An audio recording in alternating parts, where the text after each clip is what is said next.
আমার একটা video viral হয়েছে। আসলে আমি আরএমও হিসেবে আমার কাজের অনেক চাপ।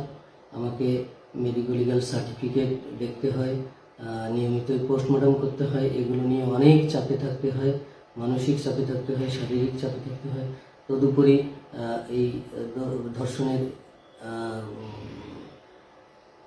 অভিযোগ নিয়ে ভর্তিকৃত এই রোগীটার সাথে আমার বাকবিতণ্ডা হয়ে যায়। হচ্ছে যে একে কয়েকদিন ধরে আমি পরামর্শ দিয়ে আসতেছি যে মামলা করেন, মামলা করলে তাদের প্রপার এক্সামিনেশন সহ সার্টিফিকেটটা সরবরাহ করা সম্ভব হবে। ওরা প্রতিদিনেই শুধু সময় চায়।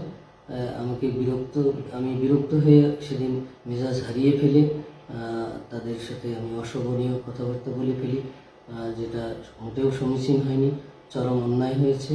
এজন্য আমি চরমভাবে লজ্জিত, দুঃখিত এবং অনুতপ্ত। ইতিমধ্যে আমি তাদের সাথে সাক্ষাৎ করে মেয়ের বাবা মার সাথে সাক্ষাৎ করে ক্ষমা চেয়েছি। আমাকে সবাই ক্ষমা করবেন।